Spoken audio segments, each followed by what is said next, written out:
is in. I repeat, McGlynn is in. Let the fun begin. This is the Commissioner Evaluation Podcast with your host, John McGlynn.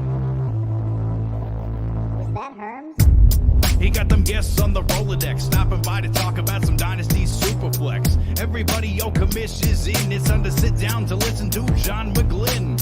Yo, who we trading, who we fading, who we getting off the squad. Knowledge never overrated, playing for number one. And yo, McGlynn is in. It's time to let the fun begin. It's the Commissioner Evaluation Podcast with John McGlynn.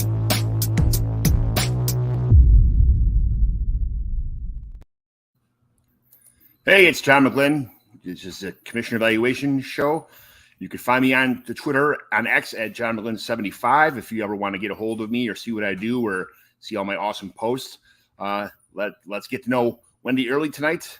Let's talk about some existing leagues and some commish questions we have sent by listeners, some Week 4 injuries, some Week news and rumors, some Week 5 waiver wire options. We'll review some trades that went down in the Mighty McGlynn Dynasty home leagues. And then finally, we'll evaluate a team to see if it's a teardown or a foundational build back up, or just a simple kind of fixer up. Or we'll see. We'll determine that. But today, let's get to know our people. First of all, what are you guys all drinking today? JT, what do you got in that cup? We had some great combinations of drinks before we start the show. Always the blue and blue. It's my specialty. I don't like anything sweet unless it's blueberry for some reason. So blueberry vodka, blueberry Red Bull, and blueberry lemonade. Great combination.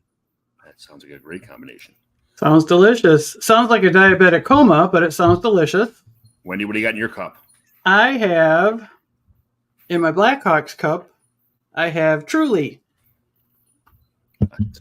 I have in my Chicago Police cup. My brother's both Chicago police officers, so I have what's a combination of caramel and salt Starbucks coffee Keurig things with orange Jameson whiskey, and it's absolutely phenomenal. Don't knock it till you tried it. It is a great combination. I'm glad I found it today, and it's going to be in the rotation for a while now when I get up in the morning or whatever, on Saturday, Sunday. Of course, not when I go to work, but we'll see what's up. JT, what's new since last time we've been on the show, man?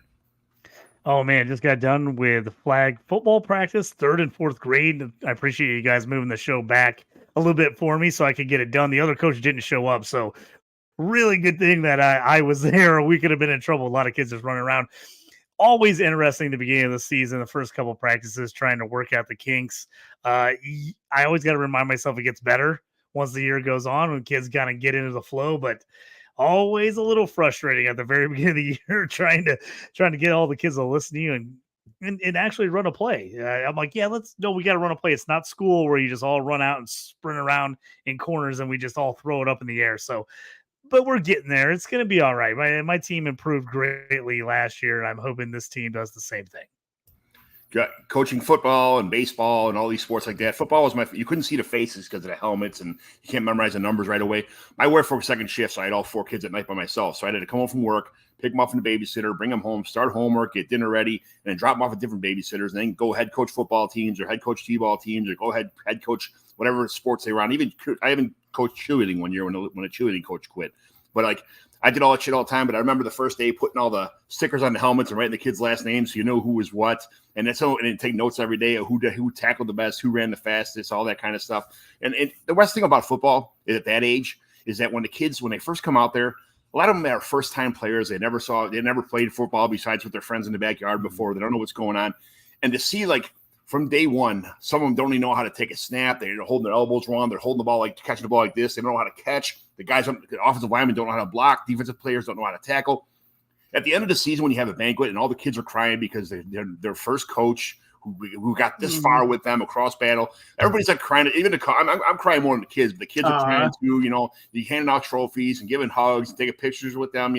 It's the best. Being a coach is the best thing in the world, especially for football. Baseball is all right. Basketball is fine, but when a whole team puts the blood, sweat, and tears, and the best thing about that stuff is the team mom. I like to thank all the team moms who come out there. Sometimes it's team dads because there's no team moms or whatever the deal is, but making sure that all the halftime oranges and the halftime grapes and the after game snacks are there, whatever it may be, and put everybody on a schedule, make sure it's all right. But having like a team mom and a good set of assistant coaches is key to like that young of a football team. It's absolutely phenomenal just to make everything work. But I don't know. That's just my rant about football. But JT, I'm super happy to hear people coaching because I was able to coach, tired as hell, getting up at 4 a.m, coaching until 7, picking up kids, reading, finishing homework, doing bedtime stories, giving them baths until 10 o'clock at night, every day for years.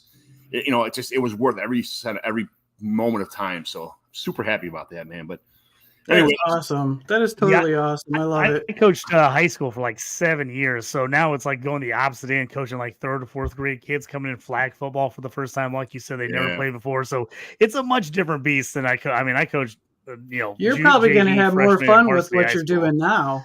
You're going to have more fun with these a little kids. less time consuming. That's for sure. This is a little bit easier on the 3rd or 4th grade flag football. That's for sure. And they probably have better attitudes than the teenagers. Oh, way different. They're way more receptive to coaching when they're that right. age. So, yeah, exactly. So, Wendi, let's get to know you. Tell me about yourself. What do people on Twitter? Holy where moly. they can find you, all the platforms, all that kind of stuff. Tell us where they can find you, where you at. Well, thank you for having me on the show tonight. I really appreciate it.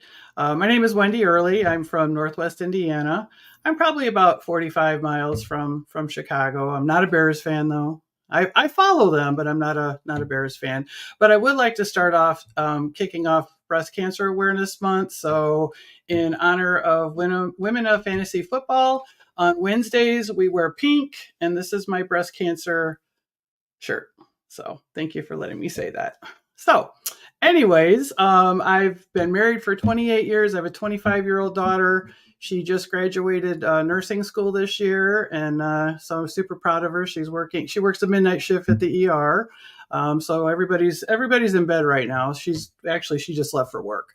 But they've been so supportive of me, and I really appreciate that because neither of them are into sports too much. So I'm kind of on my own with this. But as a matter of fact, they paid for me to go to Canton. That was my Mother's Day / birthday because they're right around the same time. They paid for me to take the trip to the expo, which John and we all three met before even the expo, but I did get to hang out with John a little bit. John even bought me a drink. I bought everybody drinks, man. That's what I do.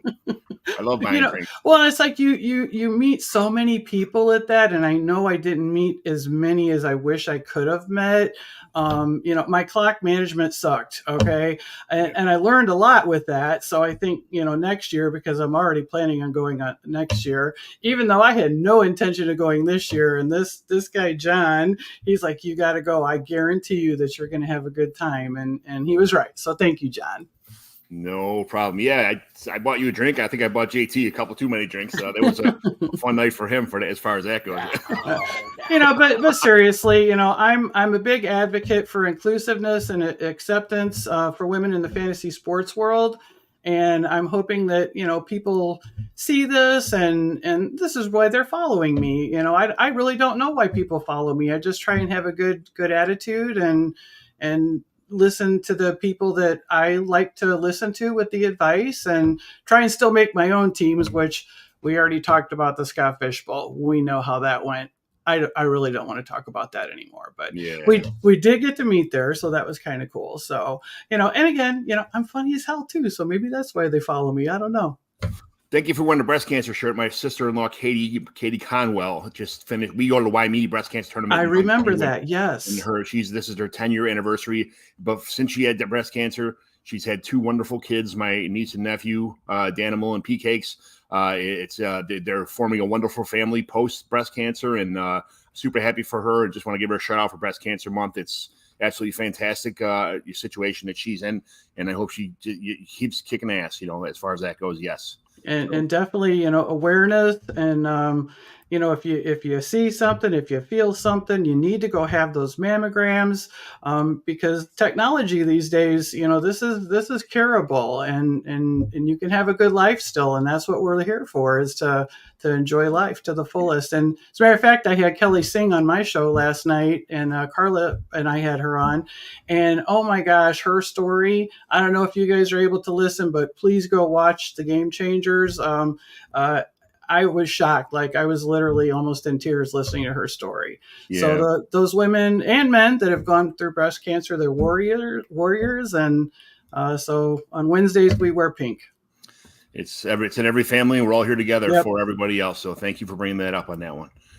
What's your favorite thing to do in this fantasy football world? Is it like ranking, podcasting, Oh, writing? good Lord, no. Okay, I am not a stats person in any way, shape, or form. I'm not going to sit here. I did do a little bit of research on, because you gave me this list to go over with the show program, and I'm like, holy shit, I actually have to know stuff. Oh man, I have to look. So I did do a little bit of research, so you'll hear a little bit, but I enjoy podcasting. Our show, like I said, Carla is my co-host with the Game Changers, and that's what I enjoy doing, is talking to the people that are in the industry and asking the questions like, how did you get to, what is your story? What is your journey? Because I have my own journey, and it's getting better and better as it's going along by getting to know all the people in this community. So I'm more of an interview. I'm like the social butterfly, so I would say definitely the podcasting is something that I enjoy. Oh, great. Absolutely fantastic. I love to hear that people like podcasting is fun for me because I hate writing. I can't do it. Some people love writing, like guys like Dave Kluge, like they say they're a writer that they're forced to podcast. And I'm like, they would have to force me to write. I hate writing, that kind of stuff. But I wish I was good at it, because it seems like I think you need to be a writer to be good at fantasy football, to be honest with you. You need to do the research, find out the information, have the stats in yourself, remember the things you wrote about people and why you trust in the process that you have. So I'm putting myself at a humongous disadvantage, but I think I have my own version of writing that I do to keep myself up to tabs on like what I'm doing, or where my values are. So everybody has their own thing, as long as you're not just guessing and kind of like, oh, well, this guy said this and that's why, that's kind of the worst thing. So like saying that Trevor Lawrence has great hair you wouldn't start him or anything for that particular reason. It depends. If you're like in the hair category, that's a whole different story. But like he does. Hey, he's got some good hair, man. He does. He looks good. You can't doubt that. I have to flat iron my hair to make that shit look that good. My daughter works at Marzicosi, so maybe she can help out. Oh yeah, I'll bet you she's got the hook up there. Yeah. So, tell me about like what if on Sunday when you're watching Red Zone, like are you sitting around watching Red Zone like most people are on Sundays, and if so, what's your favorite food? All right. Well, every Sunday during football season is pretty much a holiday in my house when it comes to food. That's just, I like to eat. Who doesn't? But, I do the traditional stuff. But mostly I'm a real charcuterie person. Like the meats and the cheeses and the olives and the pickles and all that weird stuff that you can put that fill my plate up. So I do that, but I usually have something in the crock pot too. But do I watch Red Zone? I'm glad you asked that question. It's 7 hours of commercial-free football. Okay, so yes, I do watch it. But you know what, John? My cable box antagonizes me. It makes fun of me. It actually will come on at the end of probably about 3-4 o'clock. Hey, are you still there? Are you sleeping? And I'm like, no, bitch, I'm watching football. Don't turn off. I think it's really antagonizing me going, get up and move and don't just go get a plate of food. But yeah, that Red Zone, I love that. That's all I watch. Crock-pot food on Sunday is a pretty good situation. Heck yeah. Absolutely. That's fantastic. So let's talk about some commissioner stuff here. First of all, real fast. If you have any issues that popped up in your league, tell your commissioner right away now so that, any kind of scoring lineup, lineups, any kind of roster situations, let them know as soon as possible. I found a thing in our league where I actually dropped a guy yesterday, or somebody dropped the guy, and I went to put in a waiver claim, and I noticed that one of my leagues, it was on instantaneous pickup. So I went to put a claim in for somebody, and he automatically came on my team. That was somebody that nobody else wanted, so it wasn't a big deal, thank goodness. But to catch those kind of situations in week 2, 3, 4 before it became a big deal with a big injury player is huge. So let your commissioner know as soon as you find something, so it can be fixed as soon as possible. Make sure that if the rules are a player is dropped and it's got to wait a day for him to be picked up again, because a lot of people collude like that. They'll call their buddy and be like, "Hey, I'm going to drop Josh Jacobs in about 10 minutes. Say, go be at your computer so you can drop him up." So you got to make sure there's no cheating allowed. Make sure it's a whole day of like waiver wire. So. But how many lineup starting leagues are you in, Wendi?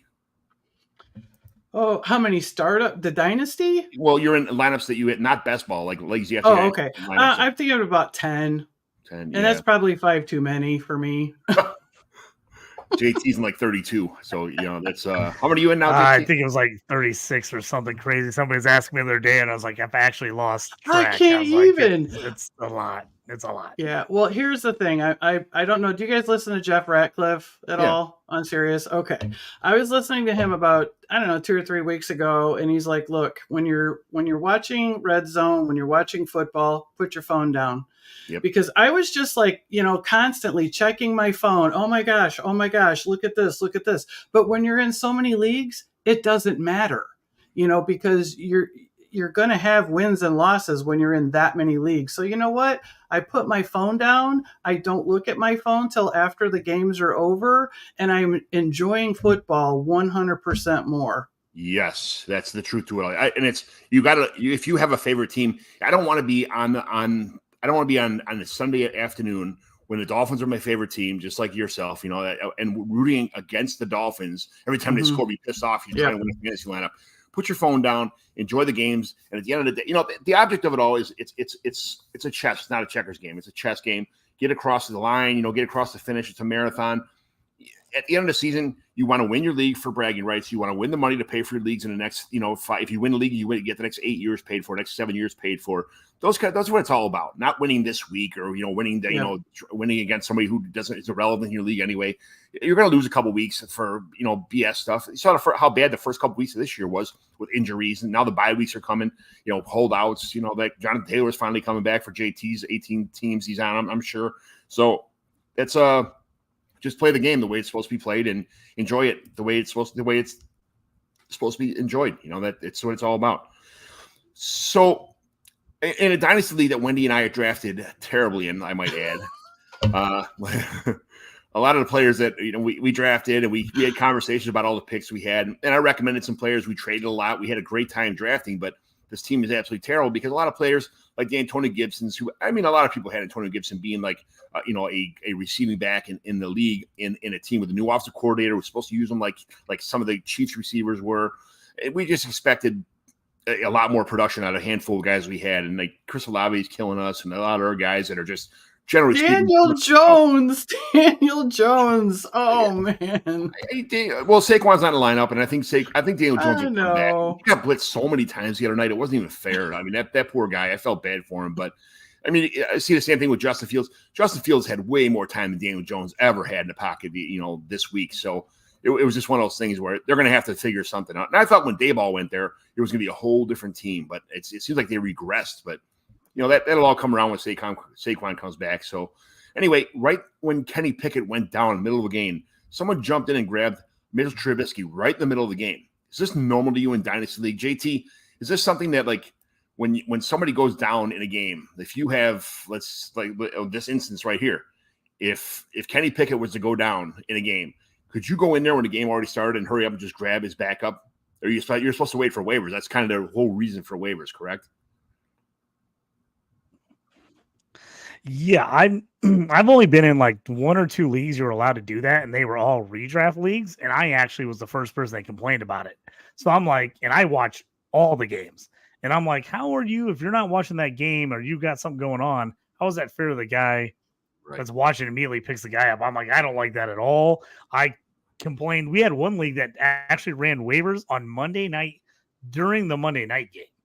I'm like, the week's not even over yet. How are we running waivers? I'm like, this is crazy. So I complain about that like crazy, but yeah, I think that's nuts. And to answer I don't think your it's question, right you really in want to ask any me, kind of league. Yeah, it's terrible. But I'm like, I already have Kenny Pickett and I have Mitch Trubisky on every team backing him up because I'm a crazy Steelers fan like that. So I wouldn't let Mitch be out there. I'd already own him if I had Pickett. But yes, that's terrible. You can't have people just picking guys up mid-game. I hate it.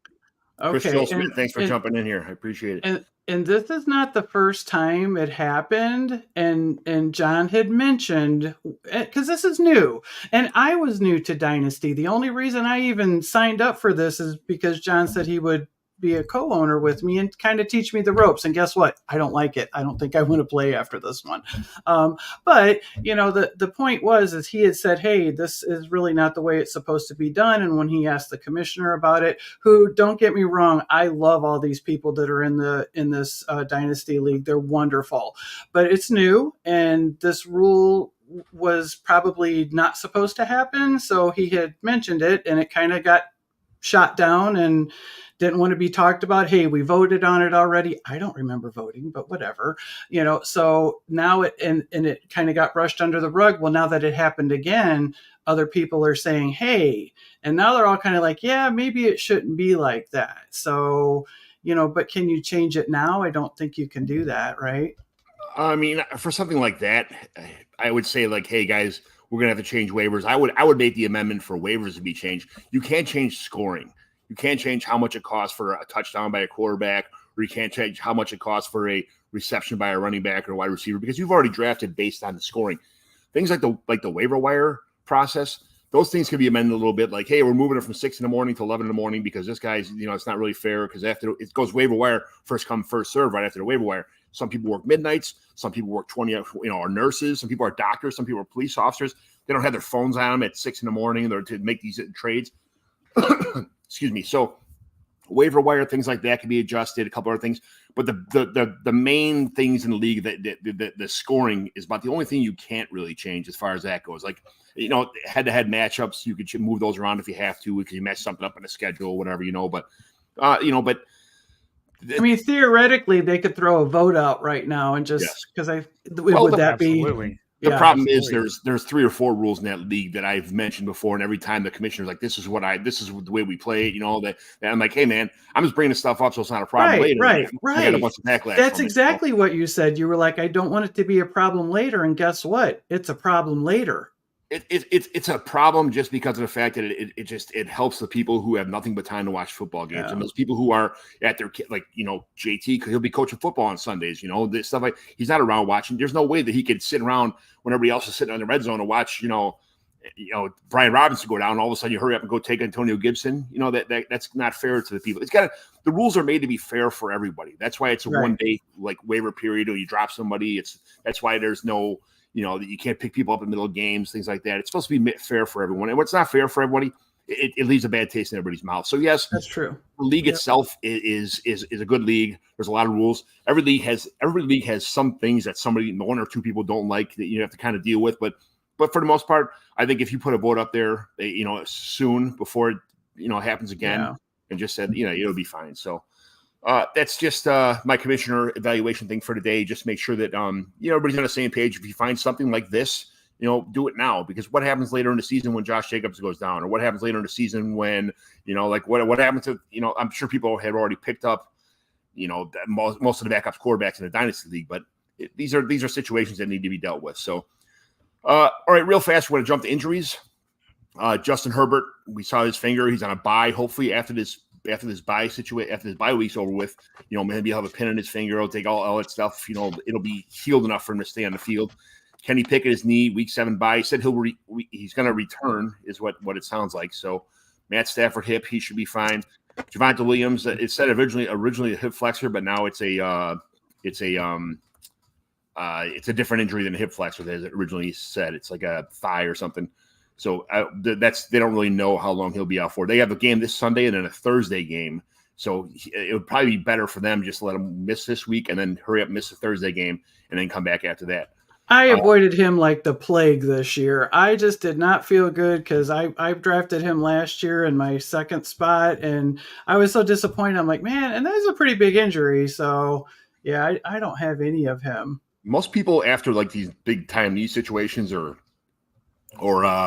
Achilles situations, most of the time they come back and they have recurring injuries because they haven't really used a lot of muscle in their legs for a while. So things pull and strain, and so you just kind of you could stay away. But guys like Saquon Barkley and Adrian Peterson and guys that had these injuries and came back and did just fine. So you never know. It all depends on the player. Not everybody has these injuries. Not everybody has these. Who's the guy from James Robinson? He had a bad, devastating injury, came back and did real good. So you never know.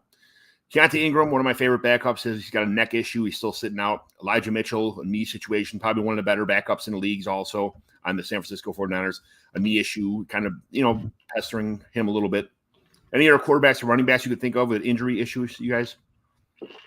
What's up with Joe Burrow? Ugh. It's killing me. Yeah, he's killing a lot of people right now. I think, it's... I mean, do you think he came back too early? Is he gun shy? Is it in his head? I mean, you just hear all the rumors. I guess, we don't really know, but... The biggest thing that scares me about this situation is a situation that Aaron Rodgers had dealt with for a long time, and he played through it. And because your calf is your back of your calf muscle is connected to your Achilles, you could develop those issues with your Achilles snaps because your calf is constantly having these problems. So if I was that team, and you've already lost a year of Joe Burrow, and he's got a bunch of injuries, that are kind of piling up now, I'd sit him for a couple weeks, especially right now. If you're not doing well, you don't have to win right now. You don't have to. Your team's real good, but what's going to happen if you don't sit him and he has a devastating injury and he could sit for 4 weeks, come back and pull the same muscle again? You don't know. I don't know what's going on with that, but I definitely wouldn't rush my franchise quarterback back from it for an injury like that. But I'm not paying him $17 million or whatever it is, $40 million either. So these guys don't last forever, and you got to take advantage of them while they're on the field. But yeah, it is what it is. Wide receivers, T. Higgins, ribs. Ribs are funny. I don't know if you guys have ever had rib injuries before, but when you break ribs, it hurts to sneeze, it hurts to breathe, it hurts to think. Oh yeah, it hurts. Let alone, it hurts really bad. So ribs, do not rush back, because once you, especially wide receiver, when you go across the middle and you get hit with broken ribs or even like half broken ribs, and with those things, if they don't, they're fractured right now. If he gets hit again and something goes wrong, those ribs can actually collapse and go into his lungs, because they're not healed all the way yet. So there's big situations involved with ribs. I wouldn't mess around with those at all. Devontae Adams, right ACL sprain. Go ahead. I got to tell you a ridiculous breaking rib story real fast. I one time was trying to show my nieces how to use a slip and slide for the first time ever. They were like 6 and 4 years old, and they just kept standing on it. And they're like, they couldn't figure out why they couldn't slide across it. So I'm thinking, I'm going to be the good uncle. I'm going to show them how to use this thing. So I get going, and as I'm going, I'm thinking, am I maybe too heavy for this? Should I go a little faster? Am I going to hit it and just stop? I'm picturing myself on the basketball floor, laying down and just going and just breaking. So I'm so I kind of speed up right at the end, right? And I'm like, oh, I'm going to run a little faster. I jump on this thing.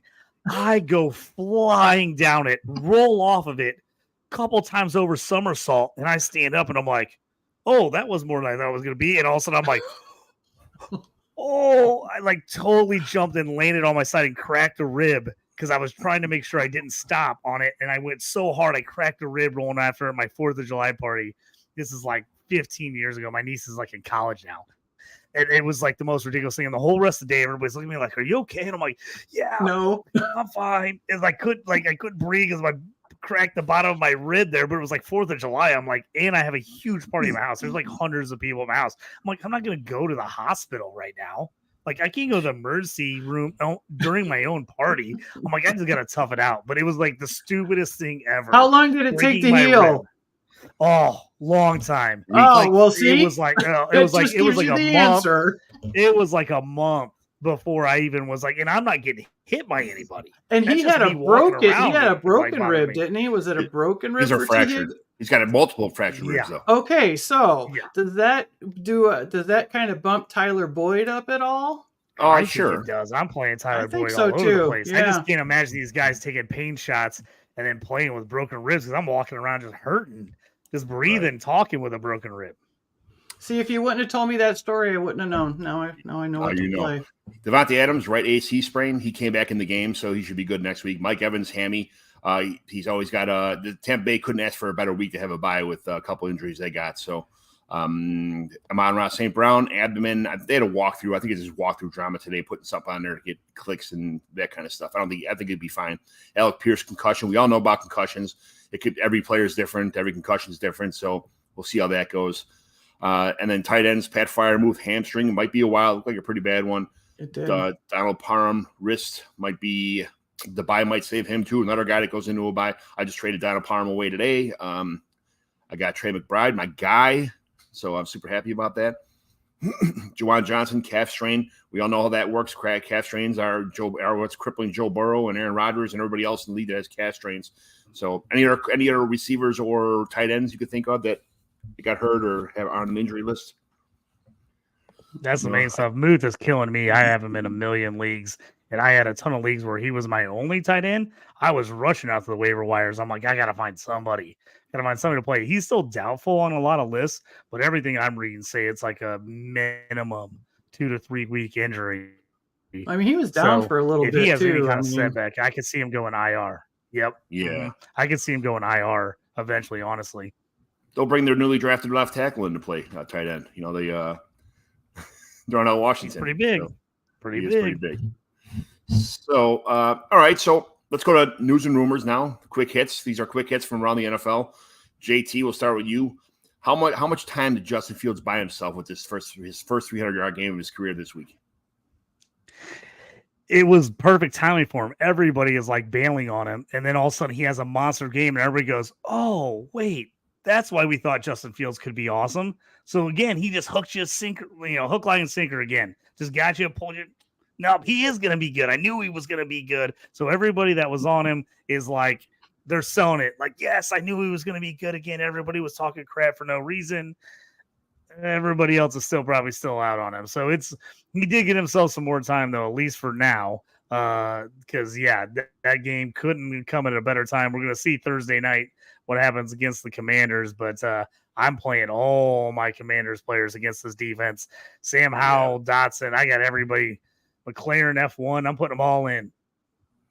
This is the day to sell Justin Fields this week. He had a good game. Bears fans who are like, "Oh, Justin Fields," yep. This is the day to put him out there, get him here. He's the best thing ever, Good God, I guess I'm glad I'm not a Bears fan.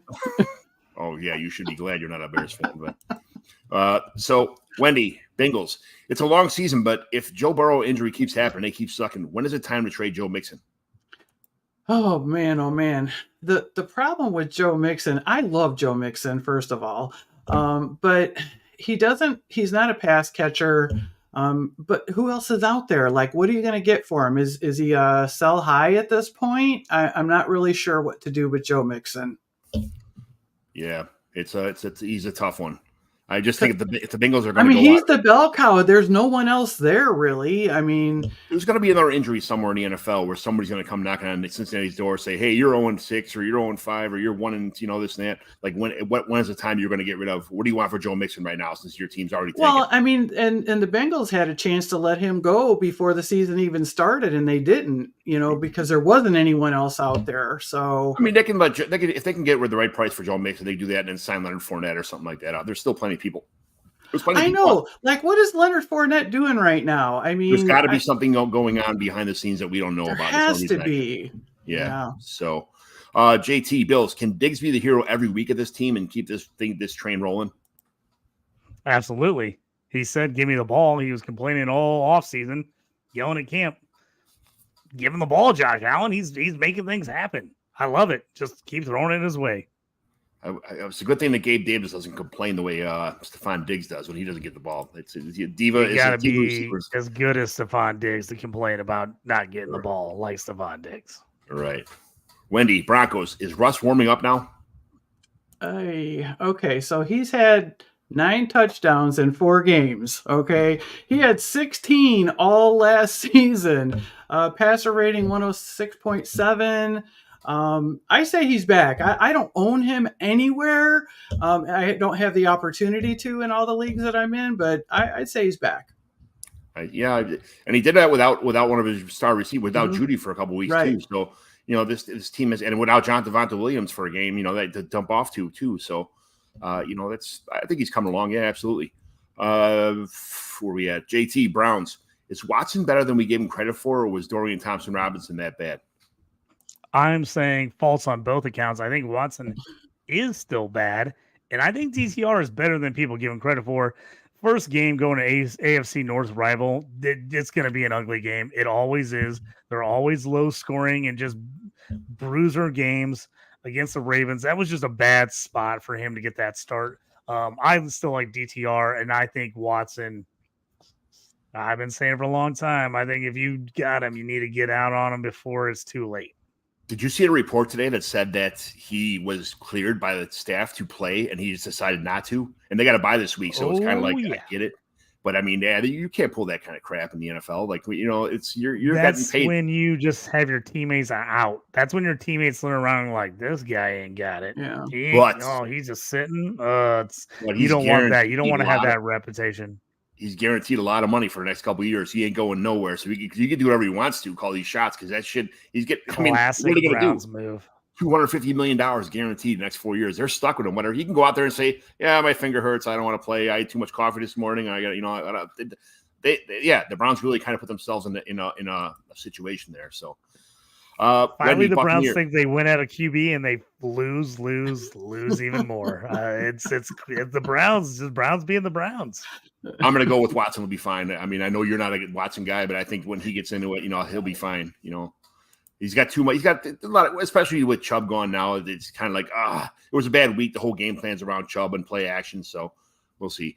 Wendi. It's a terrible spot for DTR. Wendi, Buck. Where are we at here now? Buccaneers.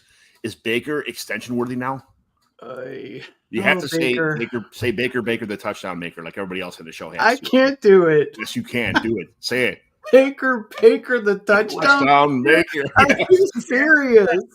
Yes. Thank you. All right. Okay. The extension worthy. So, he's averaging in the first 4 games like 200 yards a game. I mean, I think it was like 882 yards or something like that. 101.5 passer rating. I just don't see him as a leader. I don't know. But, there's going to be some good rookies coming in. I'm hearing some names on that. So I don't know if I'm going to see an extension on Baker.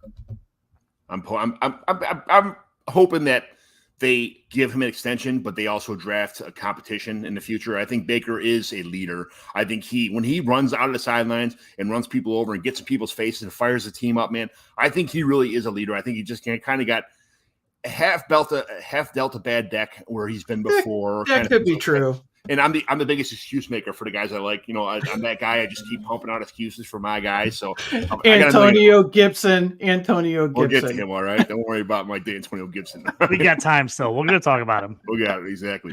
JT, Cardinals. Can Amari DeMercado be the man if Connor went down now? No, I don't. Yeah. So I'm just wondering who. With their main backup down, I'm just worried about if DeMercado can. I don't know if they go like you said, Fournette, go with somebody else. I think you should put Clayton Tune in at QB and move Josh back. There's no way. That's what we need. I know what's going on. I'm so mad. I like Josh Dobbs and I'm glad he's playing well, but I'm just so freaking frustrated because I wanted Clayton Tune to be QB1. I have him everywhere, and I wanted to be right so bad, and then they're like Josh Dobbs crushing it. I was immediately 15 years career. Yeah, I was a huge fan of the Ingram guy as a backup, and now I don't know what's going on with his neck. He's been out for a couple of weeks now, so it's kind of like. And I did pick up Amari DeMercado in a lot of leagues that a while ago when the season started, just because of the fact that I just figured that the age of Connor was going to lead to a committee backfield at the end. So it is what it is. Wendi, Chargers. Is Quentin Johnson going to pan out or no? Okay, so they played 4 games. Okay, 4 games, and he's only had 6 receptions for 44 yards. That's not very good, I'm not thinking. But I like him. I do like him. I like his size. I like his speed. I think he's got good hands. So, I'd probably stash him somewhere still. Good hands. Did you hear people tell you he catches the ball like an alligator? Like he doesn't accept the ball. He doesn't go get the ball. He claps. I'm telling you. I still like the guy. So. All right. Well, you could like him all you want. He's not on our team, so don't worry about it. Nobody good's on our team. Don't worry about that.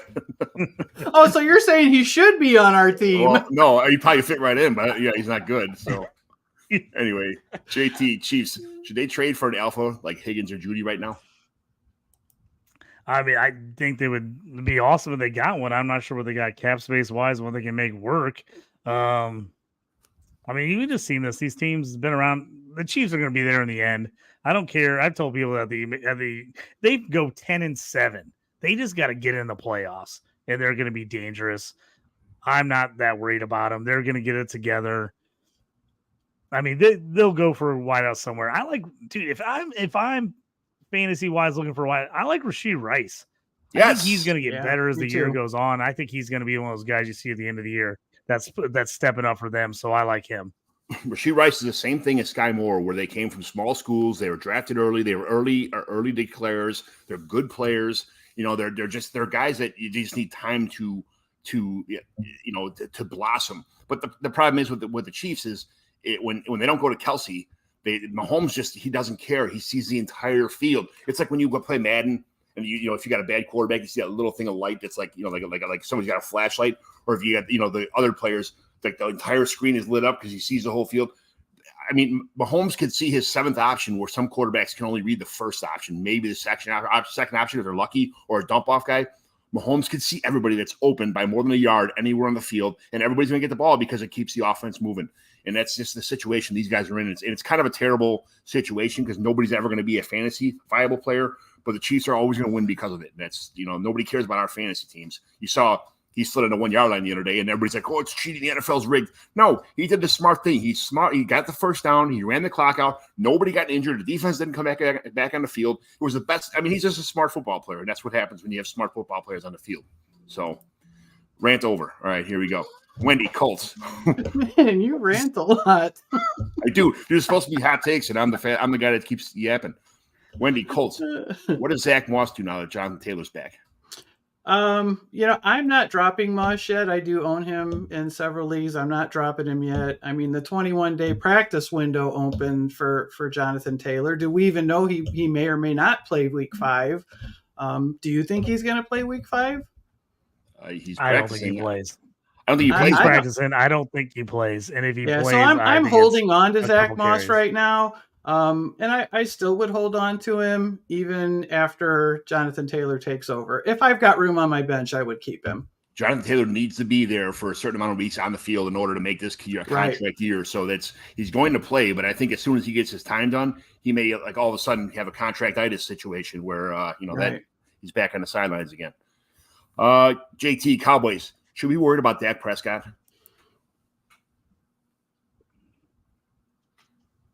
Fantasy wise, I think you got to be worried about him. NFL, like real life wise, I don't think so. I think the difference is defense is so good. They're not worried about him trying to put up 1 million yards and him trying to win every game.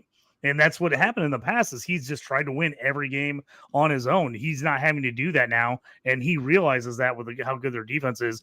So he's just taking what people are giving him. He's like, I'm not going to turn over the ball a bunch. I don't have to throw for 350 and 4 touchdowns. So he's just going to play it. Now, is he on your fantasy team? Are you worried about him put up points? I'd be a little worried about him put up points, but I don't think in real life, I'm not worried about him. I think he's just starting to figure out how to play within the system of their team and the fact that they got a good defense and don't blow it for him. Don't turn the ball over. Don't blow. I just traded for Brandon Cooks in a couple leagues, and I'm like, shit. Now Jack's not going to throw the ball and hand off and do dump offs and just hit CeeDee Lamb on 8,000 passes this year and be a ball hog, and now I'm going to be SOL. The guy's got 1,000 yards everywhere he goes, except for this team now that throws the ball more than everybody else. It's like, those are my rants for the Cowboys. I got a lot of Cook too. I took a lot of Brandon Cooks all over the place. Wendi, I gave you your team here, the Dolphins. So if you take out two as first read option, are the Dolphins paralyzed on offense? Because you saw this game, the Buffalo Bills they figured the Rubik's Cube of the Dolphins offense out, where you run the linebacker safeties and get the slot receiver out of the package here. Now JT's laughing in the background, so he knows how much I hate Tua. But Tua's actually looked a lot better this year. But when a defense knows how to play Tua, it's a whole different story. So what do you think? Well, I'm not too worried about Tua, but I was actually worried about the defense in Miami. I mean, they just got killed by Buffalo. I don't understand. I thought with Fangio coming in, are they just not adjusting to his scheme, or what's going on there? That's Vic Fangio. When he was with the Bears, I was so sad to see him go. He's a great defensive coordinator. But they lost. Who's the cornerback they lost? They lost. the first, like right before the season started, they lost. Jalen Ramsey. I think Yeah. the Dolphins defense is good. I think the Bills, it's a conference game. They always have wild games against each other. I think the Bills played awesome. I actually think this Dolphins defense is pretty good. They just had a bad day against the Bills. I'm just laughing over here, John. I can't help it because I'm waiting for the day Tua wins league MVP, and John's on here going, league MVP, he does nothing but throw 3-yard passes. And he's gonna be like, and the question's gonna be like, does Tua deserve league MVP? Does he really? I'm like, that's the question coming. I mean, his air yard, he has like probably he has like 2,000 yards already, and he's probably got 7 air yards. You know, he has a screen pass to Devon Achane that goes for a 65-yard, a 5-yard pass to Waddle or Tyreek Hill, and they take it 97 yards for a touchdown. It's like, dude, come on. Well, it counts. He had the difference I see in Tua now is that he takes his steps back, and he's a very accurate quarterback. I'll give him that much. But he always waited too long. And I think because of the injuries now, he's getting rid of the ball faster. So that leads him to throw with these deep shots at Tyreek Hill, and he's catching Tyreek Hill in stride down the field now. Instead of having Tyreek burn his DBs by 10 yards and have to come back for the ball, catch it, and then run forward, and then run circles around to try and get to the end zone after, get caught on the 2-yard line. He's catching these guys, these speedsters, in their routes, and it looks really nice. So I have to give Tua props on that one. So that's I have a good Dolphins rant. Most of them are bad, but my Dolphins rant was good because I'm a Dolphins fan. JT Eagles. Where are the Dallas Goedert touchdowns? Don't give up on Goddard yet. I know a lot of people are like bailing, trying to get rid of him, trying to trade him. It's going to come. We've seen this before.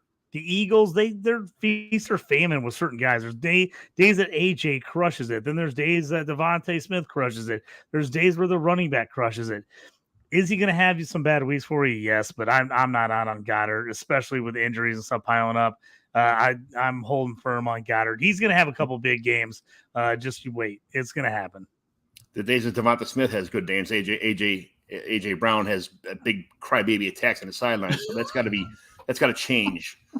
He's got to be a team player. I think Devonta Smith's a better player than AJ Brown in the long term. So that's just my take here. But you heard it. That's the rant. That's the rant. Yes. Wendi, Falcons. Is it Ritter or the play calling that's a problem in Atlanta?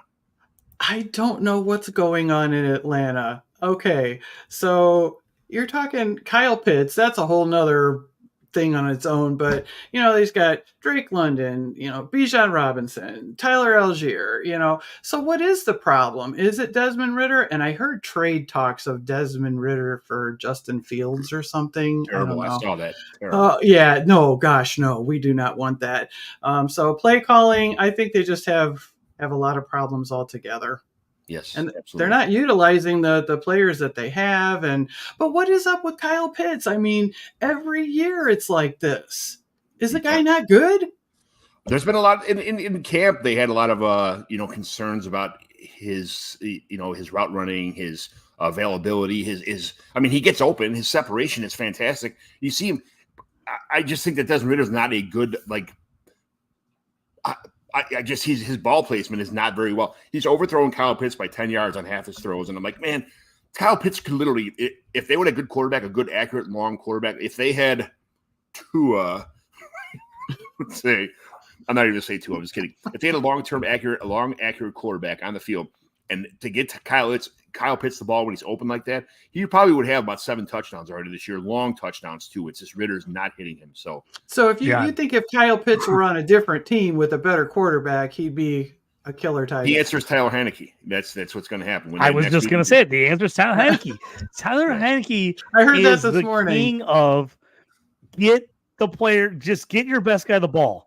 Heineke is going to do it. When he played for the Commanders, all he did was sort of Terry McLaurin. I loved it. He saved me. He triple coverage. I'm giving it to Terry. Weeks. I don't care. He's forcing in there. You want to see Drake London and Kyle Pitts start getting targets? You put Tyler Heineke in there, and I guarantee this dude just starts forcing it into him. He will get your guys the football.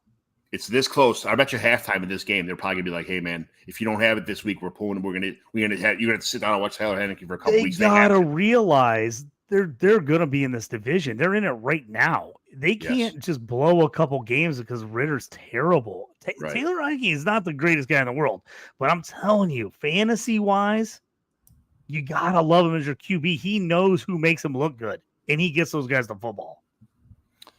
JT, 49ers. Will San Francisco lose another game if McCaffrey stays healthy? I tell you what, I had them with my number one record in the NFL in the preseason show, John, we did on the Stew with JT Brew. I had them 13 and 14-3. I had them as the number one record in the entire NFL. I said if they could figure out the QB situation, I'm a Sam Darnold guy, but Purdy's playing pretty good. I can't knock him. Right. But with McCaffrey playing the way he is and the defense, I said at the beginning of the year, I think San Francisco was my favorite to win the title. I just thought they could come out of the NFC and the AFC would beat each other up. I'm sticking with that. I think the Niners, if they stay healthy, if Purdy doesn't get hurt, and even if he does, Sam Darnold's going to save the day. So I'm loving the 49ers. I think if McCaffrey stays healthy, CMC is an absolute beast this year. Somehow I'm 1-7 in Scott Fishbowl when I took CMC with my first pick, which is unbelievable. How do you have the number one player in the league and you're in dead last? It's sickening. But CMC is crushing it. I'm loving it. I'm a semi-Niners fan, which I can't believe I'm saying this if I hated the Niners my entire life. But I love CMC so much. I love it. I hope he just crushes and gets MVP this year. Joe Montana, Jerry Rice, all them guys, they all beat Dan Marino in the Super Bowl when I was like a huge Dolphin Dan Marino fan. And I'm like, that's okay. I have ice toner gloves on. I'm like, I got these next year when Marino goes back to Super Bowl. We're good. And it never happened. I'm like, so I hate the 49ers because of that. I was a Bengals fan as a little kid, and they beat the very first memory of me watching a football game and seeing that was them losing to the Niners in the Super Bowl. And it just crushed me. And I was like, I hate the Niners. I hate them. That was the first year when the Bengals had like the tiger stripe helmets, right? They used to have the BENJ across the side of their helmet. Yeah, that's when they switched them up and the Boomer Esiason and all Shuffle. those guys on the team. Yep. I love Dickie Woods. Had a jersey when I was like 8 years old. Oh, sorry, my favorite player. The Icky Shuffle. Icky Shuffle. I could probably do it right now, but I'm, I don't want to. No, please don't. Don't pull anything, John. Don't pull anything. Yeah. I don't share it yourself. Listen, I got more moves than a bowl of Jello on top of the washing machine, buddy. Don't give me this kind of stuff, all right? I can move. I'll do the Icky Shuffle right now. Woods can still do the Icky Shuffle. I can do the Icky Shuffle. So, all right, we're moving on here. Where are we at? Giants. Yeah. What happened? Wendy, Giants. What happened to Darren Waller's preseason predictions? They were wrong. That's what happened. What? I mean, you know what? Darren Waller is dead to me, okay? I'm sure he's a super nice guy and everything, but he is dead to me. I didn't take him anywhere. So there's so many other options out there for tight end, plus Giants. We kind of talked about Daniel Jones earlier, John. So I don't know if you want to bring that up now, but no, I don't want to talk about that again. But that's like, I don't want to talk about it anymore. I don't want to talk about it. I'm gonna tell you right now, go buy Darren Waller when everybody else hates him, because you're gonna regret it if you don't. I know. Because you're buying window. Go get him. It if makes me so angry. I send tons of trades last couple of days. I have him on a bunch of teams. I got him in the offseason. I paid full price, and I fully expect these things all average out. He's going to get he's hurt right now. He's got an injury. He's not. Daniel Jones has sacked 300 times. He's getting sacked right now, eating dinner at home on his kitchen table. So, it's all going to come back around. So I wouldn't worry about that too much.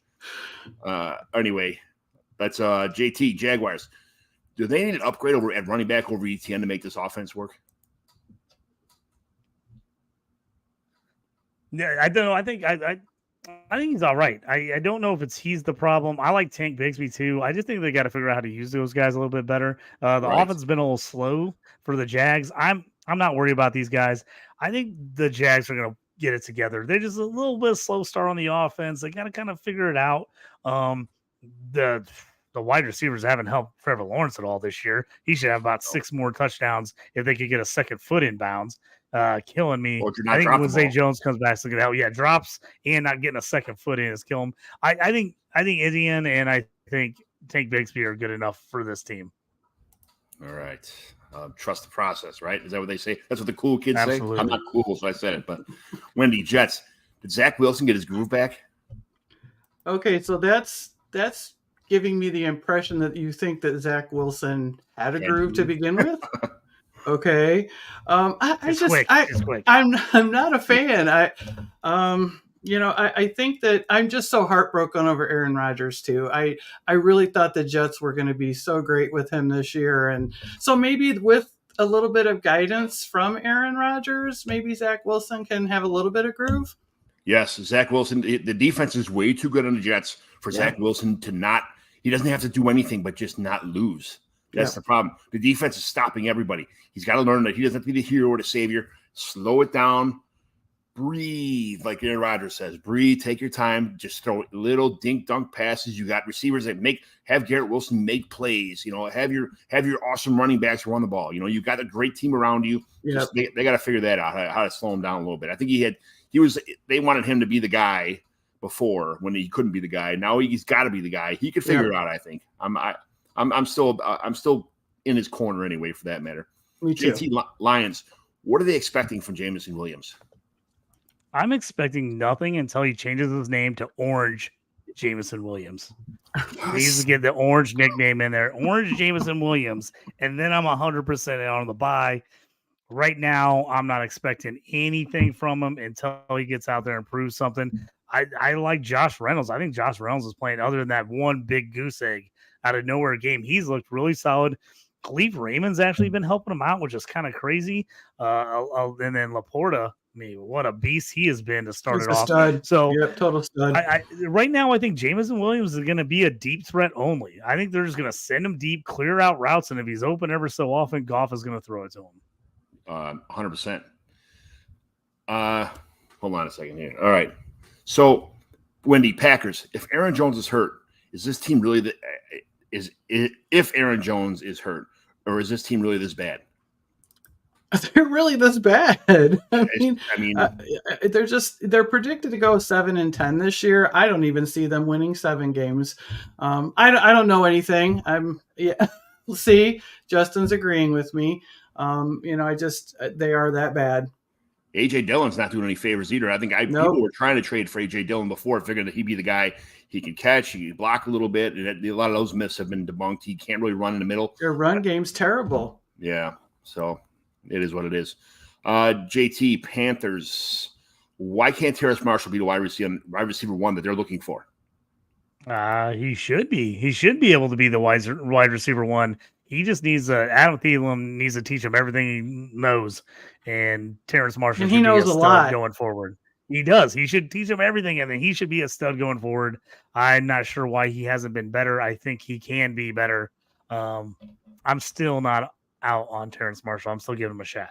I'm sucking all these guys back in, these De'Ami Browns and these Terrace Marshalls, all the guys that that didn't really pan out their rookie year, their second year, kind of things like that, and to get now that it's been a year or two to kind of grasp the system, I can see them starting to make progress now, and I'm kind of going back in on these guys. So I'm not sure if that's a good idea or not, but I love trying to get these retreads at low prices. Anyway, so Wendi, Patriots. Why do they always play down to their opponents? No matter who they play, it's like a really good team that just can't pull the trigger on winning. Why does that happen? Well, when I read that, I got to be honest, John, I didn't understand the question. Okay. So kind of explain to me what play down means. Instead of putting your foot on the throat when you're winning, or just, using your best assets and just beating people, you just kind of okay, we're winning right now. Let's just, we'll take it easy and kind of not really, they don't seem to really care. So is that Bill Belichick? Well, Bill Belichick's not known for his offense. He's known for a running game and a defense. That's kind of all he's always been a defensive guy. They don't really throw the ball. He always drafts terrible receivers to try and improve his passing game. Never happens. But they play down now because they play shitty teams and they barely win versus shitty teams, or they barely lose. Well, they don't want to win. I mean, I don't understand why would they do that. A lot of people stay in the games too long is the problem. They don't like Bill's 3 points or 14 or 18 or 21 doesn't make any difference to him. He's like, hey, we won. I don't gotta win pretty. He's like, we won. That's all that matters. That's his attitude. That's the attitude of the team. They're gonna always be that way. So that's what playing down means. Is that he doesn't, even if they're up 21-0, like they'll just run the ball and not try to put their foot in. They'll never try to bury anybody. They're just like, nope, let's start handing it off. We're going to run 40 times in the second half because they're never going to be able to come back. It's going to be 21-17. And we didn't blow the 21-point lead because we won 21-17. Okay. Doesn't matter. They scored 17 straight. Back when Tom Brady was playing, I mean, they would score. He would just keep scoring. So what changed? Tom Brady's not there. Tom Brady's not there.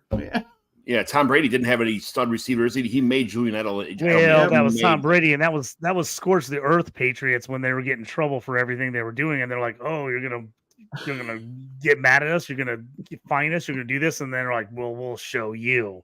That was scorch the earth Patriots. That was a totally different team.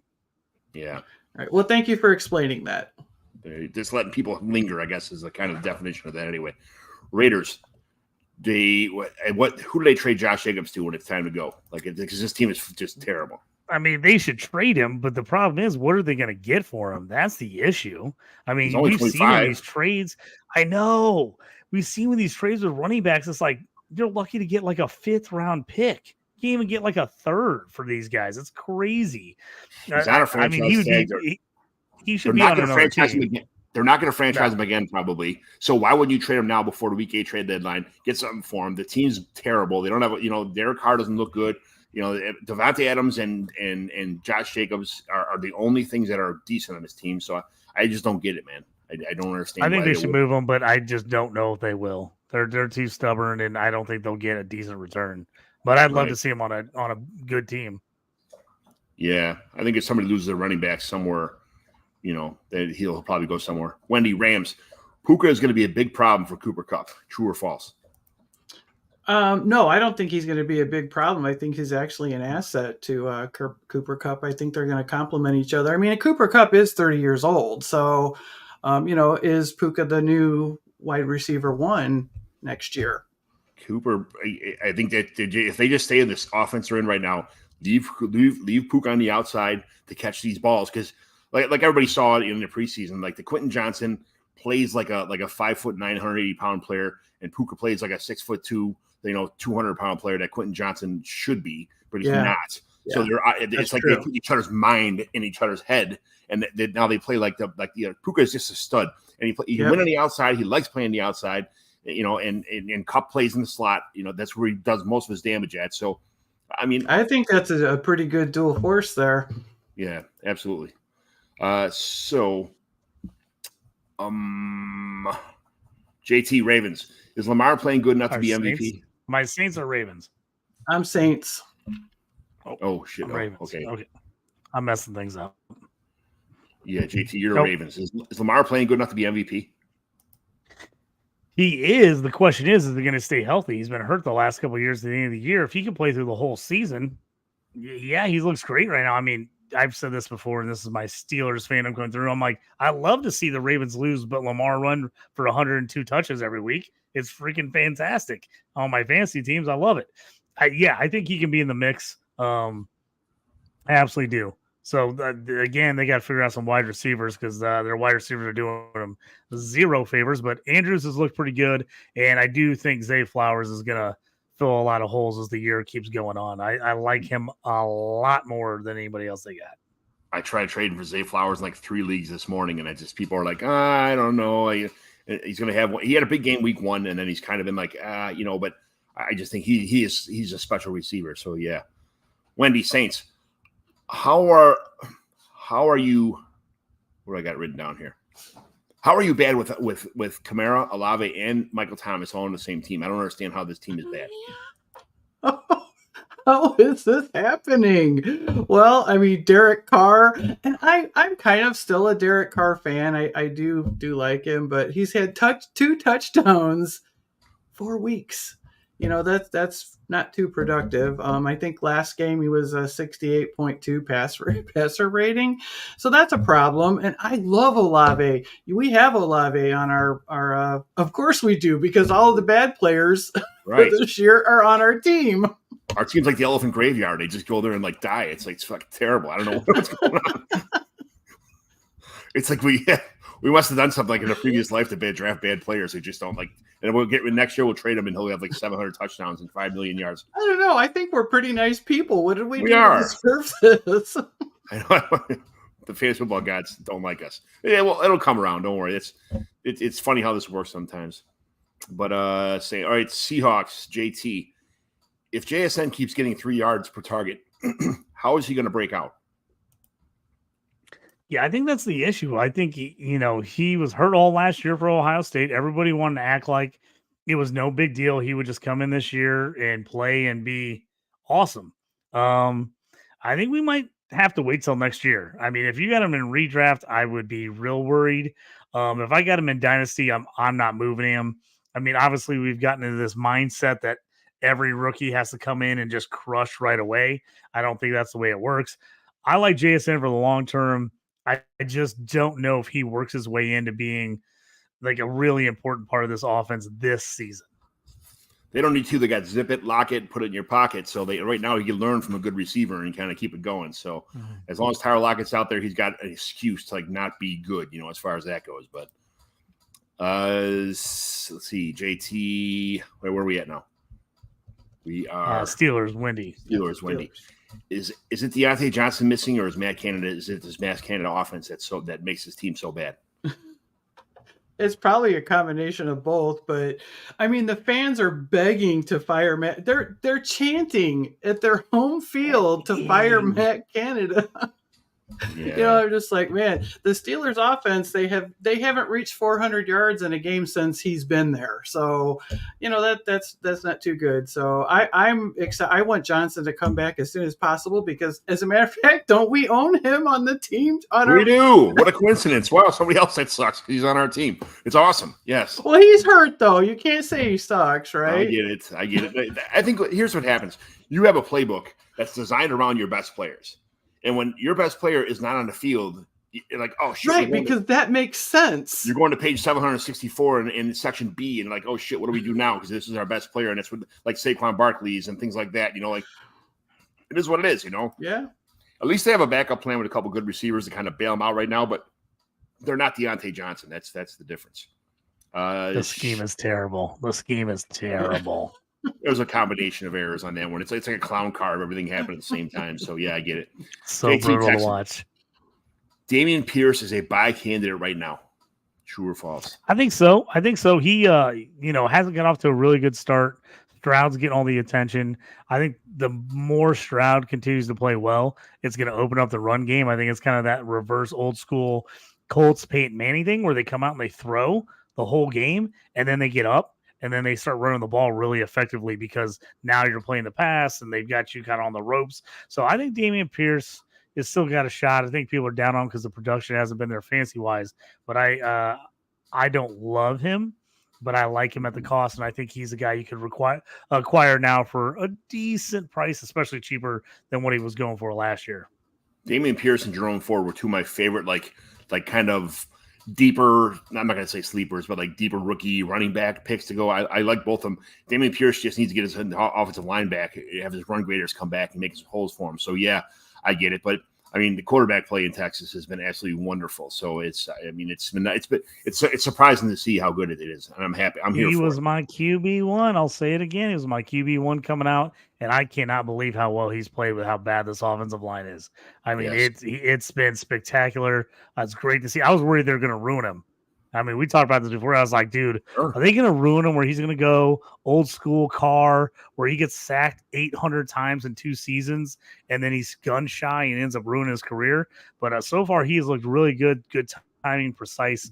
I mean, someone who likes the Colts, I hate to see it against the Texans have them, but man, that division is going to be interesting moving forward. I mean, you got T-Law, you got Sin, you got CJ Stroud, and you got the terrible Will Levis to fill it out for the Titans to finish last for the next decade. I think Tannehill keeps buying himself time every time they win, so I don't know if Will Levis is going to be anywhere coming on anytime soon. I had to take that shot. I couldn't help myself. I get it. Yeah, thanks a lot, man. It still hurts. It is what it is. Wendi, speak of that, the Titans. Do you sell Derrick Henry in Dynasty right now? If so, for what? Oh my God. See, that's where I struggle with Dynasty. Like, I'm not good with making trades. Like, I would want to die on that hill with Derrick Henry, but is that a redraft thing? So I'm not sure what I would do with Derrick Henry with Dynasty. Well, nobody really is, because the last 5 years, everybody's been saying sell Derrick Henry because he's going to get hurt this year. He's got too many miles. He can't take this abuse, and he keeps coming back. And then I put him in my starting lineup last week, as I keep him in every week. And I put him and Jacobs in my lineup last week, and it was absolutely awesome to get tons of fantasy points against people who were, oh, you drafted so stupid. Why would you take Jacobs? He wasn't going to repeat. Well, this guy, Derrick Henry's so old. You're going to get these games out of these guys. And I think Derrick Henry's you're looking for production. You're looking for volume. And that's what you get out of Derrick Henry. He's going to break an 84-yard run and get a long touchdown in his stats. And that's what you draft these guys for. Trust the process, that kind of deal. I'm afraid that I was afraid that the Titans were going to be really bad and they were going to have to make a move on Henry. But if they keep winning or having productive games, then they can't. They got to keep the team intact. But so in Dynasty, though, would you hold on to him still? I guess depends it's on what where your I'm at. needs are. If I'm winning, if I have a winning, here's the thing: around week like 5, 6, 7, 8, or if you start getting rumblings of if they just start doing bad and your dynasty team is bad, you see what you could do in a dynasty league. What you're doing, you're going to go on a sleeper, or you go on Fantrax, or you go on these sites, and you look at like your entire team.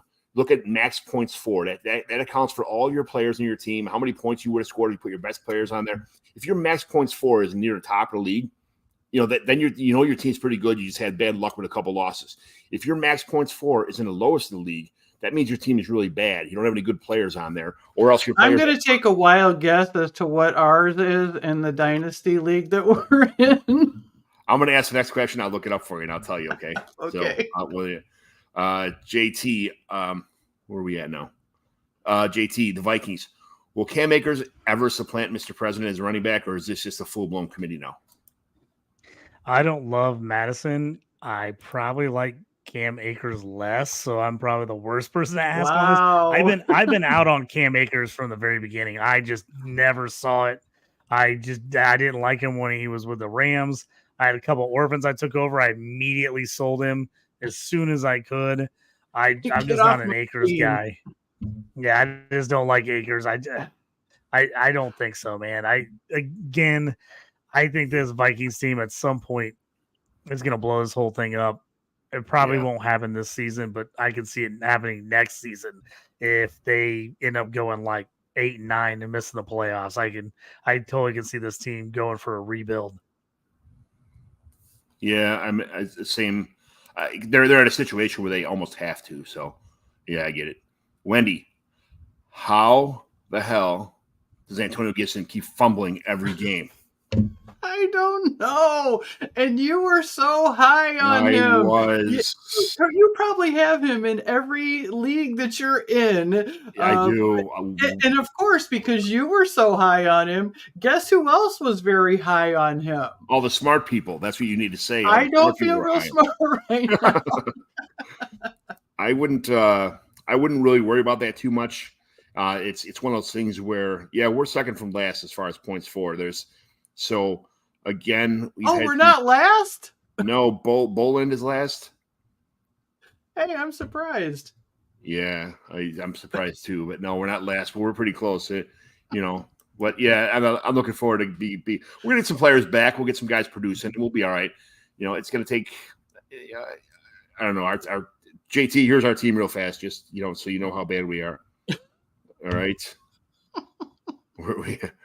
So we got Trevor Lawrence, Antonio Gibson, Roshan Johnson as our running backs.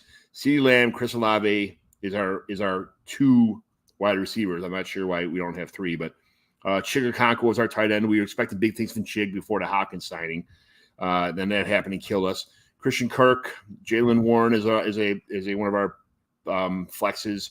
Sky Moore, who we thought big things for in the beginning of the season. Daniel Jones is our second quarterback.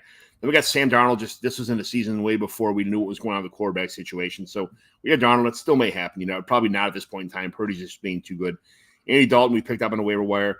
Damian Harris was another guy that in the offseason we were expecting him to have like tons of production, and he is just he got hurt. He's not been in there, and it is what it is. You can't blame injuries. Jerome Ford was a backup just in case Chubb went down. We got Ford. Now Ford got hurt, but like I said before, Ford and Pierce were some of my favorites. Jalen Tolbert, I think he's coming. He's making a little comeback. Another guy I'm buying in the year 2, year 3 kind of. I like Jalen Tolbert. I think he's going to be pretty well. Dawson Knox, we drafted him. I didn't think Kincaid. I'm not a big Kincaid truther. I'm not that guy. I think he's going to get. He's more of a. There's one guy's touchdown dependent, and the other guy is a PPR kind of like around the field kind of thing. So I don't know how that's going to work out. Irv Smith, I like him in that offense, a lot of volume. Albert O, I'm always going to have Albert O on most of my teams, even though he's not. I know. I tried to get rid of him, and you wouldn't let me. Albert O is a good player. He needs a chance. Kylan Granson we have right now, which, whatever. Deontay Johnson and Aaron Rodgers are both on our IR right now. And in our taxi squad, we got Charlie Jones, Cedric Tillman, Pierre Strong, and Keontae Ingram, which is not a good taxi squad, but except for Charlie Jones and maybe Cedric Tillman, depending on what happens with Jonathan and Peoples Jones next year. But I liked Pierre Strong going in this season. I liked what he was, and then he got traded, and they just tanked his value. So, no, it wasn't. We traded up for a lot of these players, to get Chris Olave from where we were in the draft. We traded up to get Roshan, who still may take the number one, the number one running back job over. But I think that's a full blown committee right now. They're both good. Herbert's just we were waiting for Herbert to get his opportunity. He's got his opportunity. And for him to fend off Roshan Johnson says a lot about Khalil Herbert. Yep. That means he's a good running back. So I'll take that. Anyway, it's been good. We got distracted on a show shoot here. So that wasn't the team we're evaluating, but I don't want to evaluate that team because it's so bad. But I don't think it's a terrible team. It's just nobody on that team is playing well right now, or they're in committee, or they're hurt. It's just I have a couple teams like that. I keep looking at the roster, and I'm like, I like these players. Why is my team so bad? It's just you get that combination, just nobody, showing out any weeks, and everybody playing just okay, and you just end up with a terrible record. It happens. We're like that meme of the stick that says "do something," like that guy, poking it, like he's poking me and Wendi, saying "do something," that kind of that's us. Do something, please. All right, waiver wire for week 3. Quarterback wise, Sam Howell. Playing the Bears this week, so we'll see what happens there. Zach Wilson, did he figure this offense out? Can he control the offense? Josh Dobbs, because why not? Any other quarterbacks you guys want to talk about this week on the waiver wire? Sam Howell's my guy. I picked him up everywhere. Yeah. So he was my boy. So I'm picking him up and playing him everywhere. Yeah. All right. So Wendi, you gotta get out of here. I do. Yeah, I got the women's show going on tonight. You said an hour. You did. Don't worry about it. No, it's been so much fun. I really appreciate you guys putting up with me tonight and listening to what I have to say, because I don't know what I'm talking about, but I'm learning. Did you have fun? It was great. I had a blast. Thank you for talking me into it. Thank you, Justin. It was good to see you. Tell all the women I said hi, okay? Absolutely. And tell them I will. Yeah, I'm going to go hit up. Tootsie Pop's got a little thing going on tonight, and I need to hop over there. All right. Have a good one. Tell the ladies. Okay. Hi. All right. Bye. Bye. All right. I said an hour. Where are we at now? 1:17. It's not that bad, Jay. Yeah, you said you were going to be quick. You just said you were going to be quick. But it's all right. Now we're good. We're knocking out the waivers here. Like you said, I'm all over Sam Howell. I think it's a great week to play him. I'm actually taking a chance, and I'm stacking all my Washington players. I'm playing Jahan Dotson. I'm playing McLaren. If I've got Logan Thomas, I'm playing him. If I got Cole Turner, I'm playing him. If Washington comes out and scores 10 points, I am totally screwed this week because I'm playing every one of their players. But I'm all in on Washington this week, hoping they have a shootout with the Bears. So I'm all over it. Any player props for the team this week? For the Commanders, you're just playing everybody. I gotta dive into a bunch of player props tomorrow. I've got my NFL show is on Thursday, so I got my player props and my picks tomorrow. So check out the Stew with JT Brew for those. If you like college picks, throw a little plug in. Just did my show earlier today. Jump on the X or on YouTube, the Dynasty Pros Football channel. I have the college show up there with a couple picks as well. So there you go. Running back, Jaleel McLaughlin. Javonte Williams might be out for probably 2 games before the bye. So I'm thinking that McLaughlin might be a pretty good pickup right now with this offense. And then Elijah Mitchell, because of Christian McCaffrey. I think you always have to have his backup. Even though Mitchell's a little banged up right now, I still have him on my roster. Tajay Spears because of Derrick Henry. You know, you never know what's going to happen with Derrick Henry, but whoever's in it's those two. If one of them goes down, somebody else gets 95% of the carries. Yeah, Spears is getting looks. So I like Spears. If he's out there somehow, some way in one of your leagues, I noticed one or two redrafts I'm in that didn't have him picked up. I've been picking him up. McLaughlin, picking him up for sure in dynasty leagues because there's some leagues I really need some running back help. So I've been picking up him if I can. It's been a little bit of a betting frenzy for him. But I do love stashing Tajay Spears for sure. Absolutely. Wide receiver, Marvin Mims, because we say it every week, or I say it every week anyway. Jamison Williams, tread with caution. Don't, if you're expecting Jamison Williams to come in and be the wide receiver one for the entire, whatever it is, I think he's at least the wide receiver 3 right now, if not the wide receiver 4. On an offense that's funnels through, Amon-Ra St. Brown and tight end, and I'm not even sure that he's going to be the wide receiver 3 anytime soon. So. Michael Wilson, I'm really high on Michael Wilson. Try to get him everywhere in my rookie drafts. He's proving that he is as good as advertised. He's going to be a really good wide receiver in the long term. So in Dynasty, you should already have him on your team. But in redraft, I would stash him for a little bit. I'm not sure he's so much of a redraft guy this year. I think he'll be pretty good. But now's the time to pick him up in redrafts while he's cheap. Redraft leagues, keep him on your bench if you got the room. If you only have 3 or 4 spots, it's not going to happen. But you just watch for Michael Wilson to have a breakout season this year, later in the season. Really high on him. Tyler Boyd, because of T. Higgins' injury, he's a must kind of add right now. Even though the offense is kind of sputtering, you still need a volume receiver like that. Anybody else? Yeah, Tyler Boyd's Tyler Boyd's put up great numbers without T. Higgins in the lineup. So he's a guy that I've got on some really deep leagues where I need to play him, and I'm playing him for sure. Mims, I've been picking up Mims everywhere. Dynasty, no way you've got him. If you didn't draft him in the second round, you don't have him. But I've been actually picking up some redraft leagues and playing him. He's getting some looks. He's been getting some volume, and man, he looks good. He's another perfect example of the draft the talent, don't draft the landing spot. The only reason I faded him at all in the draft, I was worried. I was like, how is he going to get any targets in Denver? They have too many guys. He looks great. He looks great. And now it looks like they maybe trade some of those other guys.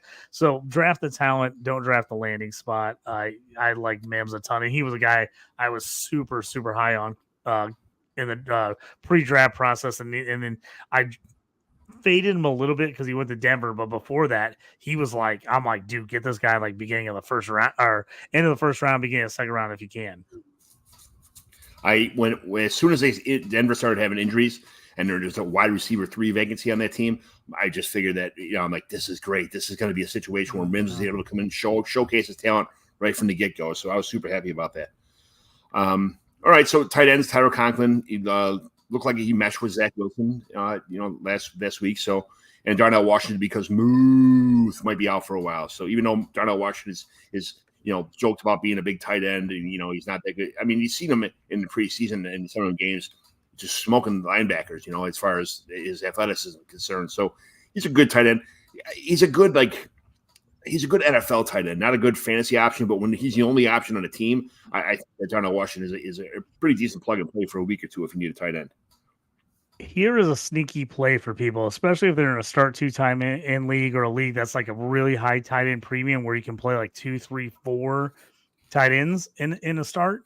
Connor Hayward for the Steelers. He's listed as a tight end. He kind of plays fullback / tight end. So he does get some carries. He does a little bit of everything. I actually think if they're throwing the football, Connor Hayward's the guy they're going to throw to more than they will Washington. So obviously he's not, I'm talking deep leagues. If you're in a 10-team super flex, no tight end premium, no, do not pick up Connor Hayward. Don't say I told you to do that. But if you're in a big league, like 14, 16-team league, or you're in a league that has a pretty high premium on tight ends, Connor Hayward's worth getting. I have him in some of those leagues, and I've stashed him. I've had him for a little while in case of a Muth injury. So he's the guy I would definitely look at possibly going out and stealing and see if maybe he can get you a decent game, because obviously the Steelers have been in trouble and they got to figure out the passing game and they need people to throw to. And Connor Hayward, they're pretty good in the preseason. He's the guy that they might lean on a little more. Yeah, I picked up Tanner Hudson from Cincinnati this week too. He may have an opportunity with the lack of receivers possibly being available. So I wonder if they're going to run a 2 tight end set to kind of protect Joe Burrow, and just Irv Smith's hurt too. So Tanner Hudson's someone I kind of was looking into picking up. I just kind of a deep stash. So Toast is saying hurry up. You guys got a show to do, so we got to hurry up and get through these. So there's only been a couple trades in our leagues real fast. I can run through one or two. I in the Brainiacs League, we had I traded Donald Parham in a 24, probably mid 4th to get Trey McBride, which I love Trey McBride, but I just saw I saw a text message that my buddy Buddha sent to me earlier today, and it was a draft for next season, and it showed the NFL draft next year where they had Arizona Cardinals grabbing a tight end at their spot in the first round of the draft. They were taking Brock Bowers and at their number 9 position. I was like, no, that would kill my Trey McBride situation. But I can't see them ever taking a tight end. It ain't gonna happen. No, that's a steal of a trade for you. I mean, Parham in a 4th for McBride. Yeah, that's a clear smash. I'm taking that every time. Well, thank you very much. I appreciate it. I'm a huge fan of his. So that's all for the trades this week that I can remember. I forgot to write down the trades, so there wasn't very many of them anyway. I think in midseason, it's kind of people want to see what they got in their team before they make any crazy trades. So that was the only one that kind of was going on. So real fast, commissioner evaluation. We evaluate a team every week. It's a 12-team dynasty league. It's the super flex 5 and 2 for touchdown interception. It's this league is a full point PPR across the board, 1.75 for tight ends. What's the biggest needs of this team? When you look at this, this is the one it's tiered. It's a half point for receiver, 1 full point for running backs, and 1.5 for tight ends. It's the league me and you were in, JT. What are the biggest needs of this team? What are you looking for in this team? What direction do you go for? This is year 1 of the league. This guy's going for it right now. He's 4-0. I feel this team is dead center of the league. Even though he's 4-0, he has no draft picks in 2025 because I own his 1st, 2nd, 3rd, 4th, and 5th for some trades that I made earlier in the season. So I'm looking at I'm going to pull a team up right now on StreamYard. And so the team that I'm showing, I want to hear your thoughts on this team, JT, because I have a lot of questions. Here is the team itself. All right, so it's Josh Allen is his quarterback, which is great for a while. You can win a lot of games just having Josh Allen. Derrick Henry's old.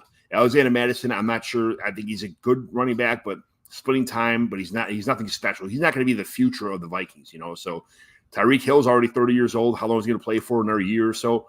Chris Olave is his anchor of this team for sure. Tyler Boyd's a good fill-in right now, but you know what happens to Tyler Boyd. He's already 27 years old. What's going to happen next year when he has to go somewhere else and be a slot receiver or a fill-in receiver somewhere else? I don't think he's that good a receiver to go somewhere and make a humongous difference. He's got Jonnu Smith as tight end in Atlanta. Tight ends are a dime a dozen. That he's nobody special. Aaron Jones is showing big signs of age and kind of getting hurt, and he can't really play through injuries. I'm not sure what Aaron Jones has signed a 2-year deal. I'm not sure the second one's guaranteed or just the first year of it is.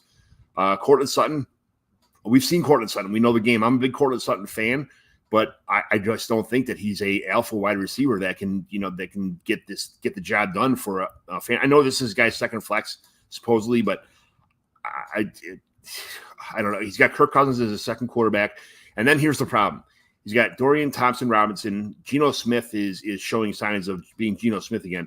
Tyler Huntley is his third quarterback, and it's all he's got for quarterbacks. No quarterbacks on his IR right now.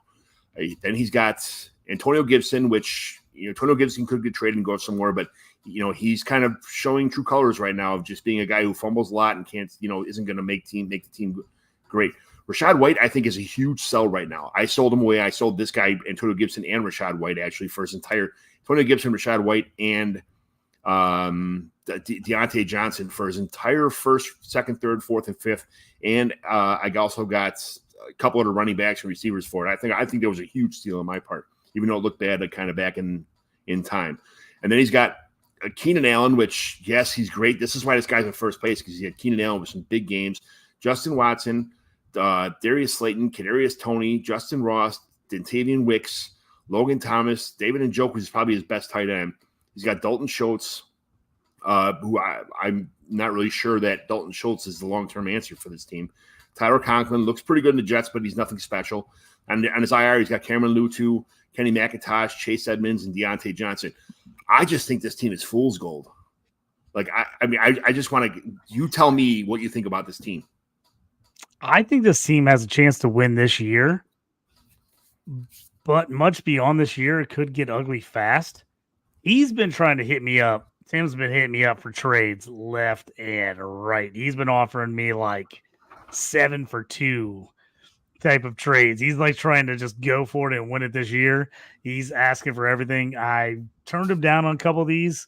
He tried to get Tua and Laporta from me. I told him, I was like, I know I'm 0-4, but I like my team. They just haven't performed, and I drafted kind of young. So we haven't been able to swing a deal yet. He's been trying to hit me up for a couple of trades. The biggest problem is in a lot of these trades is he already traded you all his picks. So like the next best pick he's got is like a 25-second rounder, right? To kind of give me for some of these guys. So I'm kind of out of that. I think he's in the mix this year. Just looking at the rest of the teams, I think this team could do it just because I think Keenan Allen, I think, is going to have a big year. He's had a big year. I think he's going to continue. Tyreek Hill, obviously Josh Allen. I think if Derrick Henry can stay healthy, he's going to get points there. I think Olave eventually, Derek Carr is going to pull together and do something. Aaron Jones is a big question mark. I do like Sutton. I trade for him in another league where I needed a wide receiver 3, and he's actually been pretty solid for me. So I think he's in the mix here. But stuff's got to go right. It's got to turn right. You got to get something from Henry. You got to get something from Aaron Jones. If you don't get anything from those guys, all of a sudden this team starts looking a lot worse. I think it's a competitive team this year. Obviously, he's 4-0. I think he's number 1 in points scored in this league. Is something like that. So, I think he's in the mix. Obviously, it could go downhill fast, either this year or maybe he wins it all and it looks real bad to start next year or the year after. But I don't hate what he's doing. I mean, he's made the decision. We always say make a decision. Are you rebuilding or are you going for the win? He's going for the win. He's going for it all, and I gotta appreciate him at least, going all out to try to get the championship. He's leading the league in points because every one of his players on his team has had like one monster week. Josh Allen's had he's had like 2 monster weeks anyway. Derrick Henry's had a monster week. Tyreek Hill had a monster week. Keenan Allen had a humongously monster week. Aaron Jones had like a monster week. But other than that, like he's leading the league in points because of those handful of like games. I think that the cream's going to rise to the top here, and he's not going to be on the top of this cream thing like pretty soon. I think a lot of people are going to start catching up when their players come back because he's missing Deontay Johnson, which is a big part of the another piece to this puzzle as far as that goes. But I get it; he has no choice but to go in for it right now because he traded all his picks away. But man, I'm just kind of he can't make any moves right now. I feel like, but he's going to. At what point in time during the season when a couple of these guys get hurt? What happens if Tyreek Hill gets hurt? And let's just say Tyreek Hill gets hurt and Cortland and Keenan Allen gets hurt, like kind of those things. And Rachaad White ends up getting supplanted by what's his name? Sean Tucker. Like, let's say what happens there if it happens. Like, what happens when those 3 guys? He has nothing else on his team to play backup. Well, this is a big deal for me and him. We've talked trades numerous times before the season and just this week even. And I told him, I said the biggest problem for me is you don't have enough assets to give back to me to make it worth my while. And the assets you would have to give back to me are going to crush your chance for a title. Yes. So that's where a lot of the trading is going to really hurt for him because he's gotten rid of a lot of his draft picks. And then if he's going to trade around an asset, I mean, he asked me about Tua, was asking me about Laporta, and I'm like, man, I would need like a Tyreek Hill or somebody back. And again, that crushes his team if he gives me those guys. So I like what Tim's trying to do. I love that he's going for it. I just think now he's kind of painting himself in the corner. And at this point, it's all or nothing. He's just got to hope all these guys keep showing up. They don't get hurt. And he gets good performances out of Aaron Jones and Derrick Henry and Madison. It ends up being solid. If that's the case, I think he can win it because I do think he has a good enough team to win it. But it's going to take, luck like it always does. But yeah, trading is going to be difficult the rest of the way for him, I think. He sent me a trade today. He's the one who I talked about earlier in the show where he said it was Baker Mayfield for Gibson, a 25 second. He's trying to get rid of these 25 picks now, which with this team, him giving away 2 years worth of picks, that could be devastatingly bad for him if he does that. It could get real ugly in 3 years. He could be in 3 years going, oh, the cover's bare and I don't have any draft picks. Right. Yeah, it could get ugly. So, but I mean, like I said, the deal is I have teams like this where I've just committed to myself to trying to win.